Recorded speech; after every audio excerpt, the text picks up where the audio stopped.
आज मैं वर्ग 10 अध्याय 1 का प्रश्नावली 1.1 का 5 नंबर का हिसाब बताने जा रहा हूँ। तो पहले प्रश्न लिखिए और प्रश्न को समझ लीजिए। प्रश्न अगर समझ जाइएगा तो फिर समझिए काम बिल्कुल आसान हो जाएगा, आधा काम हो जाएगा। तो देखिए प्रश्न 5 नंबर का है कि जांच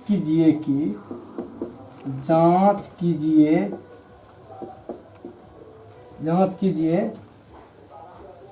किसी प्राकृतिक संख्या n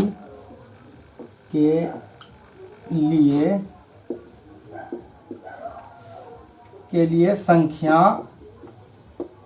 6 पर पावर n 0 अंक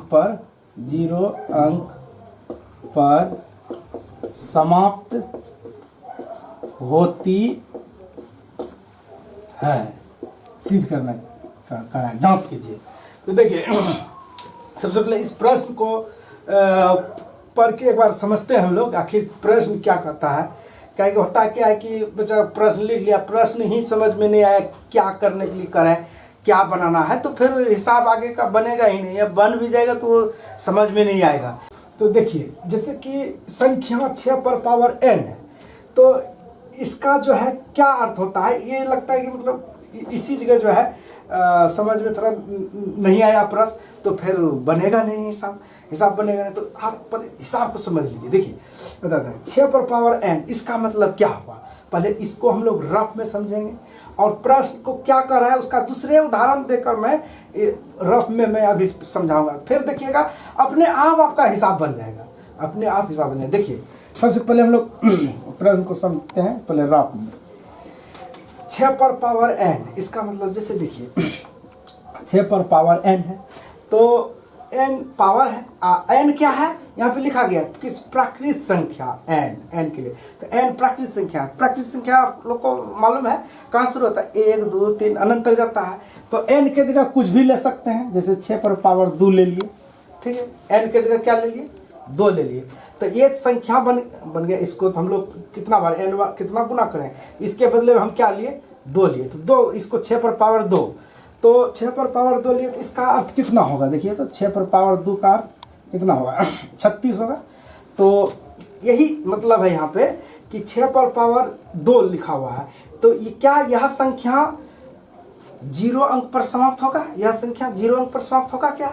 देखिए तो अंक समाप्त होने का मतलब समझ लीजिए, ये जो 36 संख्या है, संख्या 36 है, तो ये 6 पर समाप्त हो रहा है। कितना हो रहा है, 6 पर समाप्त हो रहा है। क्या 0 हो रहा है समाप्त, नहीं हो रहा है, 0 पर समाप्त नहीं हो रहा है। कितना हो रहा है, 6 हो रहा है। तो और हम इस तरह का दूसरा मान लीजिए 6 पर पावर n है, यहाँ हम आपको 4 पर पावर n देते हैं, ठीक है। तो n क्या है, प्राकृतिक संख्या है। तो n के जगह प्राकृतिक संख्या हम कुछ भी 1 2 3 जो लेना है वो ले सकते हैं। तो देखिए 4 पर पावर हम यहाँ पे ले लिए 3 ले लिए, ठीक। कितना ले लिए, 3। तो इसको लिखिए 4 गुना के बार लिखेंगे, 3 बार लिखेंगे, तो फिर ये कितना हो जाएगा 16 चौकी 64, ठीक। देखिए अब देखिए यहाँ पे ये 4 पर पावर 3, इसका मतलब कितना हुआ 64।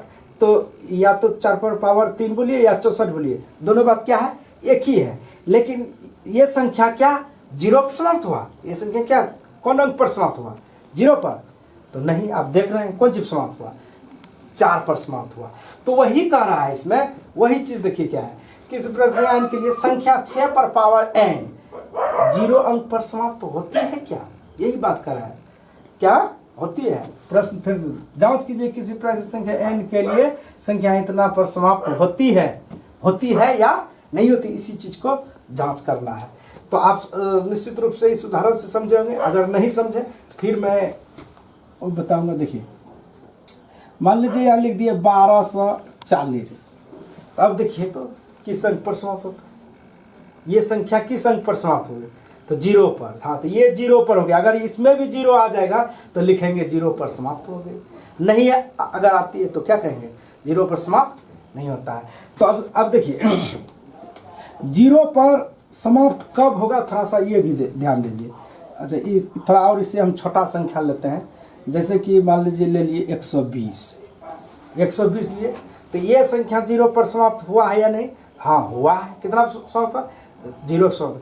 तो 0 जब समाप्त होता है तो उसमें एक विशेष गुण होता है, वो गुण को हम रफ में ही आपको बता रहे हैं। तो विशेष गुण क्या होता है? देखिए, अगर जो संख्या 0 अंक पर समाप्त होगा तो वो जो है ना 2 से और 5 से, 2 से तो विभाजित, 2 या 5 दोनों से विभाजित होना चाहिए।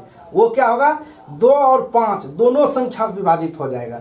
अगर नहीं होता है दोनों से तो वो इसका मतलब है वो 0 पर नहीं समाप्त हो। जैसे देखिए आप, ये 0 पर समाप्त हो गया है, ठीक है, ये 120 है संख्या जो लिखा हुआ है, ये 0 समाप्त हुआ है, तो ये 2 से भी विभाज्य होगा और 5 से भी विभाज्य होगा। अगर दोनों से हो जाता है तो इसका मतलब वो 0 पर समाप्त होगा।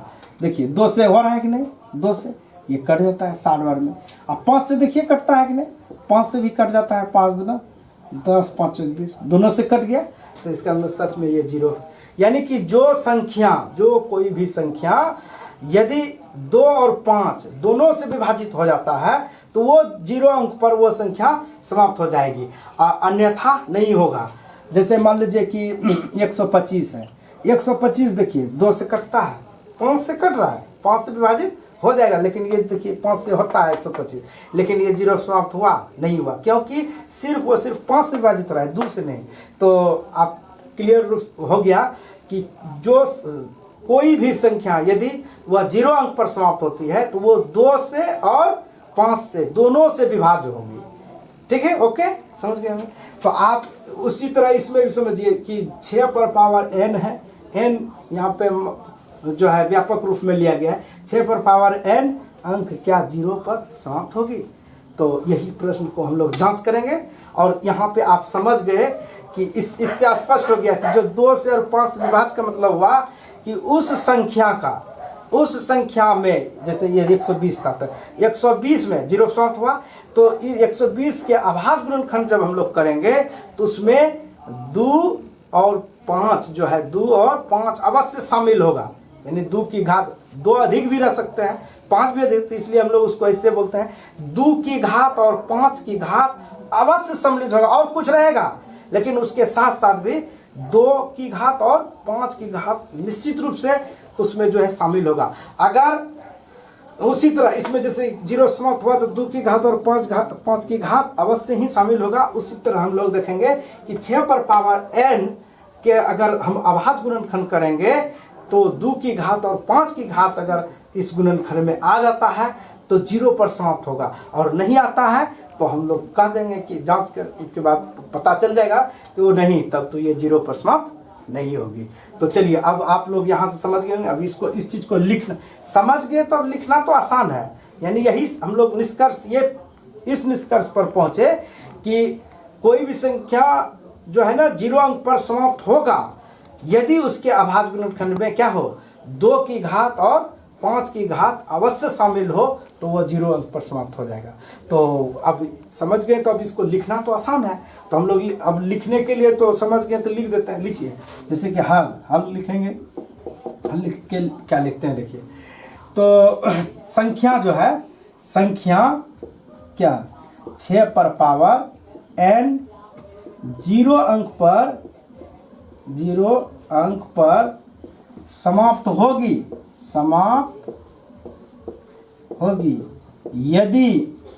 यदि क्या हो, यदि 6 पर पावर संख्या 6 पर पावर n के अभाज्य गुणनखंड में 6 पर पावर इतना के अभाज्य संख्या, इतना के अभाज्य गुणनखंड में 2 की घात या 5 की घात शामिल हो।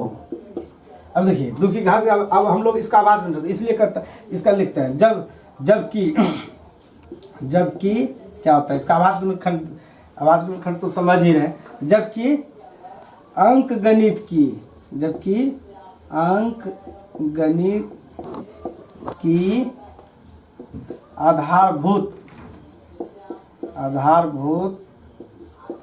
प्रमेय से 6 पर पावर n है, 6 पर पावर n यानी संख्या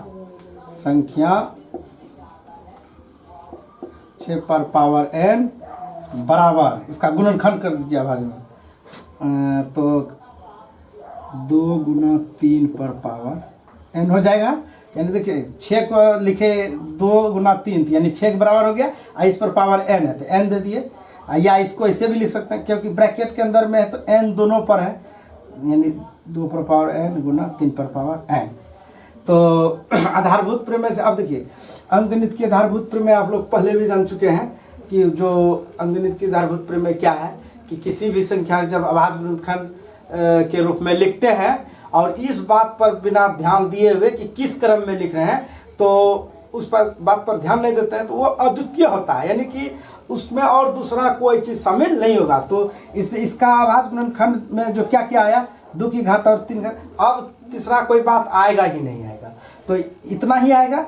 तो इससे स्पष्ट हो गया कि अब देखिए इसका अभाज्य गुणनखंड किए तो इतना और इतना आया, तो इसमें क्या हुआ इससे इतना का अभाज्य गुणनखंड इतना है, जिसमें क्या है देखिए, तो जिसमें क्या क्या आया हम लोग सीखे हैं कि 2 की घात और 5 की घात आना चाहिए, तो 2 की घात तो आ रहा है, 2 की घात आ रहा है और क्या 5 की घात है, जबकि वहाँ हम लोग रफ में सीखे हैं कि 0 अंक पर समाप्त होने के लिए किसी संख्या को उसमें 2 की घात और 5 की घात यानी 2 से भी विभाज्य होगा और वह 5 से भी विभाज्य होगा, दोनों से अनिवार्य है, नहीं तो वो जो है 0 पर नहीं समाप्त होगा। यानी कि अर्थात 2 की भी घात होना चाहिए उसके गुणनखंड में और 5 की घात भी होना चाहिए। तो यहाँ 2 की घात तो है लेकिन 5 की घात है क्या, नहीं है, तब हम लोग स्पष्ट करेंगे। तब हाँ इतना आया, इतना है, अतः अब लिख सकते हैं कि जबकि, या अतः लिखिए, अतः इतना के अभाज्य गुणनखंड यानी कि 2 की घात शामिल, अतः संख्या 6 पर पावर n की अभाज्य गुणनखंड में क्या है, अभाज्य गुणनखंड में लिखिए 2 की घात, या लिखिए 2 की घात शामिल है, परंतु क्या नहीं है, परंतु 5 की घात शामिल नहीं है, 5 की घात शामिल नहीं है। इसलिए क्या होगा, इसलिए क्या यह 0 अंक पर समाप्त होगी, इसलिए संख्या 6 पर पावर n 0 अंक पर क्या होगा, 0 अंक पर समाप्त नहीं होगा, नहीं होंगे। आप लोग निश्चित रूप से समझ गए होंगे कि सीधा स्पष्ट हो गया कि कोई भी संख्या 0 अंक पर तभी समाप्त होगी जब उसके अभाज्य गुणनखंड 2 की घात और 5 की घात शामिल हो, अन्यथा वो जो है नहीं होगा। अब बात रही लिखने का, तो लिखने का आप समझ गए तो ये लिख ही दीजिएगा, थोड़ा इधर उधर मतलब 2-4 बार पढ़िएगा आप लिखने के लिए जो है निश्चित रूप से जाएंगे, और फिर भूलिएगा भी नहीं, भूलकर भी नहीं भूल पाओगे यारो, यदि समझ के सीखोगे तो भूलकर भी नहीं भूल पाओगे यारो। तो इसलिए हम आशा ही नहीं बल्कि पूर्ण विश्वास है कि आप लोग निश्चित रूप से सीख गए होंगे। तो यदि वीडियो अच्छा लगा हो तो वीडियो को लाइक और चैनल को सब्सक्राइब करें। मिलते हैं अगले वीडियो में नए वीडियो के साथ। All the best, thank you so much.